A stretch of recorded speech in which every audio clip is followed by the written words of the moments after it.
What if I told you that the same planetary cycle that was active when a specific network of foreign relationships was being quietly built in America is about to return? And what if the evidence suggesting those same relationships are reactivating right now isn't coming from astrology at all? It's coming from public flight data. Stay with me. For those of you who've been with me since the beginning of this channel, you know I've been building towards something. The first 6 episodes were about establishing a framework, showing you how outer planetary cycles and the lunar nodes map onto real-world events with a consistency that's hard to ignore once you start seeing it. In my last episode, I talked about the nodes preparing to shift into Leo and Aquarius in July of this year, and I want to revisit that, because something is happening right now that I believe is directly connected to that shift. And it has a documented parallel in the last time the nodes occupied that same axis. That was 2017 and 2018, the North Node in Leo, the South Node in Aquarius. Leo energy, at its most archetypal, is about individual power, personal relationships over institutional protocol, charismatic figures operating outside traditional structures, the king rather than the parliament. Aquarius' South Node represents what's being released or exposed, hidden networks, group arrangements operating beneath the surface, the shadow side of collective systems coming into the light. When the nodes were last on this axis, between 2017 and 2019, something very specific was happening in American foreign policy. A man with no official government title was conducting diplomacy on behalf of the United States government in the Middle East. That man was Jared Kushner. In 2017 and 2018, Kushner made multiple documented visits to Egypt, meeting directly with President Abdel Fattah al-Sisi. The stated purpose was cooperation between the U.S. and Egypt, humanitarian relief to Gaza, and Israeli-Palestinian peace efforts. Those meetings were the groundwork for what eventually became the Abraham Accords in 2020, a normalization agreement between Israel and several Arab nations that Kushner is widely credited with architecting. Here's what's important to understand about how Kushner operates. He has never held an official government title beyond his family relationship to Donald Trump. What he has is something arguably more powerful in certain parts of the world: trusted personal relationships with leaders who don't distinguish between political and business connections. As Kushner himself said when asked about conflicts of interest, and I'm paraphrasing here because I won't put words in his mouth, he considers those relationships experience, not conflict. Now we're in 2025. The nodes are about to return to that same Leo-Aquarius axis in July, and Kushner is back. This time he was pulled back in, reportedly reluctantly, to help broker a Gaza ceasefire. He traveled to Egypt. He traveled to Israel. He reportedly told officials he wouldn't leave the region until a deal was reached. Senior administration officials confirmed he was critical to finalizing the agreement. Again, no official title, just relationships built during the last nodal cycle, being reactivated in this one. His father, Charles Kushner, a real estate developer who received a presidential pardon in 2020, was confirmed as United States ambassador to France in May of 2025. I want you to hold on to Paris. We're coming back to it. On September 10th, 2025, Charlie Kirk was assassinated at Utah Valley University in Orem, Utah. Kirk was 31 years old. He was the founder of Turning Point USA, one of the most significant conservative youth organizations in the country. He was a close ally of President Trump, and he was, notably, one of the most prominent American voices opposing U.S. funding of the Ukraine war and opposing military conflict with Iran. He was shot once, allegedly, from a rooftop approximately 150 yards away, by, allegedly, a single gunman. The shot struck him in the neck. He was pronounced dead that afternoon. A 22-year-old local man named Tyler Robinson was arrested and charged with aggravated murder. He is awaiting trial. That is the official narrative. And I want to be clear, I am not telling you that narrative is false. What I am telling you is that there are documented facts surrounding this assassination that have not been adequately explained, and they connect directly to everything I've been building toward on this channel. An Egyptian military aircraft, tail number SU-BTT, arrived in Provo, Utah on September 4th, 2025, 6 days before Charlie Kirk was killed.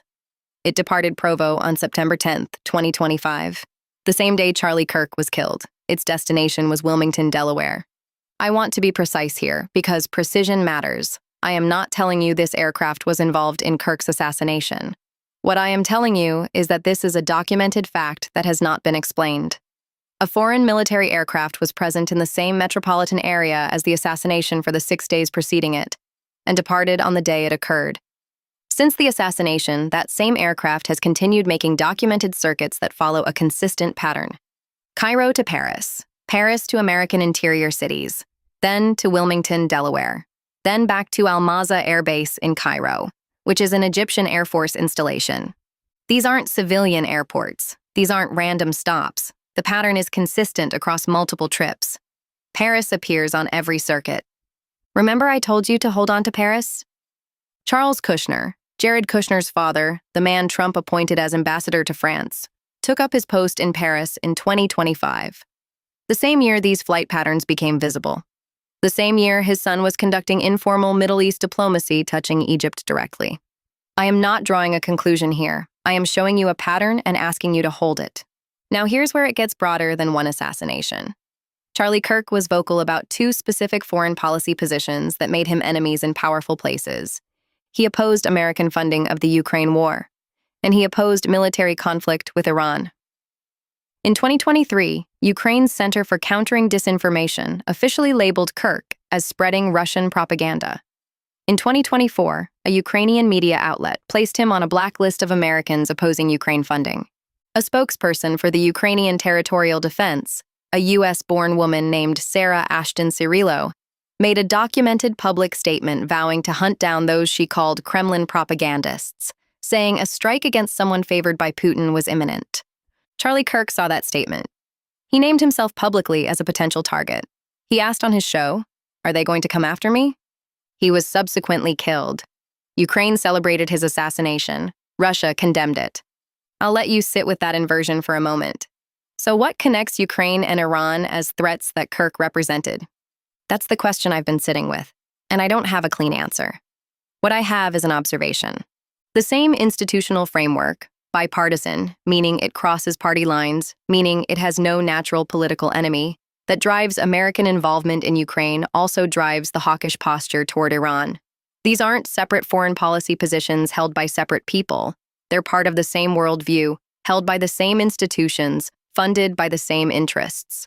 Kirk was building something genuinely threatening to that framework, not a political party. An entire generation of young Americans being asked to think critically about where their country's money and military were going and why. That's not a threat to one side of the aisle. That's a threat to the whole arrangement. Which brings me back to where we started. The nodes returned to Leo and Aquarius in July of this year. Last time they were here, these relationships were being built quietly. Kushner in Egypt. The Abraham Accords groundwork. The architecture of a Middle East realignment being constructed outside official channels. This time, as the nodes return, those same relationships are visibly reactivating. The same players, the same geography, the same pattern of operating outside official diplomatic channels. The Leo North Node asks, who holds individual power outside institutional structures? The Aquarius South Node answers, and what hidden network arrangements are finally coming into the light?